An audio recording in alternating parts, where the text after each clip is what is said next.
Oh, hi there. Just looking around the room, sorry. Today we're going to talk about solving equations with absolute value symbols.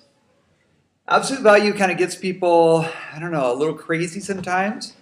But really, you just remember that absolute value is just how far away from zero any number lies. So if we have a 2 here, or we have a negative 2, the absolute value of both of those is the same. They're 2 away from 0. It doesn't matter which direction.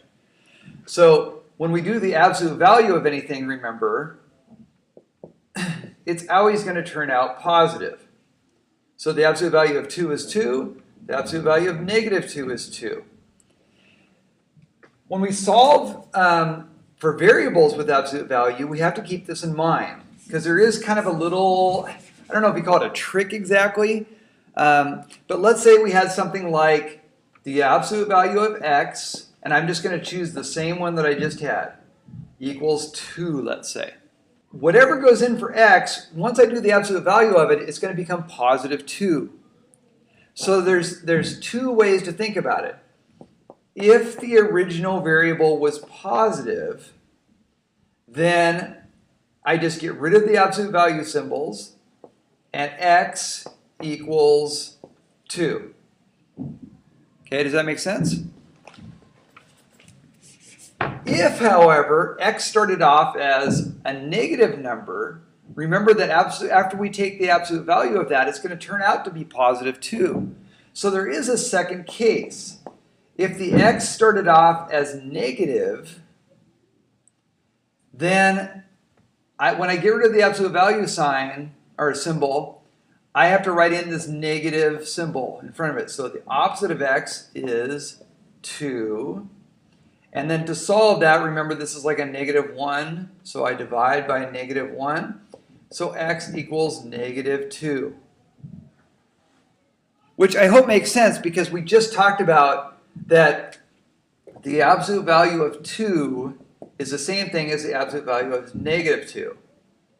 So our two answers in this case for the absolute value of x equals 2 is x could be 2 or x could be negative 2. The little trick in your mind is thinking, well, this could be positive, and then there's a case where it could be negative. And the reason why you have to think of that is because it's going to get a little more complicated. What if they give you one like this? The absolute value of x plus 3 equals 5. So again, we have to remember now, this looks a little more complicated. It's not just x anymore, but that shouldn't worry you. But there's two cases. If this was positive to begin with, so if it was positive, I'm allowed to just kind of get rid of the absolute value symbols and have x plus 3 equal 5. And then, of course, I just take the 3 away, and x would equal 2.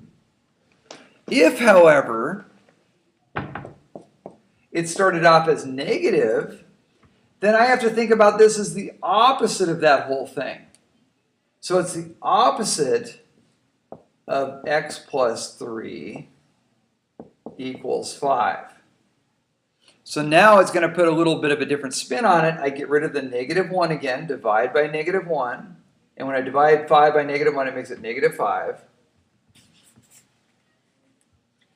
I don't need these anymore. And now I take 3 away from negative 5, so x could equal negative 8. So our two answers are 2 and negative 8. And again, with any equation, you can always check it. Put 2 in here. 2 plus 3, 5. Absolute value of 5 is 5. But now we can put negative 8 in there also. Negative 8 plus 3 is negative 5. Absolute value of negative 5 is 5. Okay? So I hope this makes sense. At first glance, you might not know what to do with it, but just remember to yourself that there's a positive case and there's a negative case. So you're going to get two answers.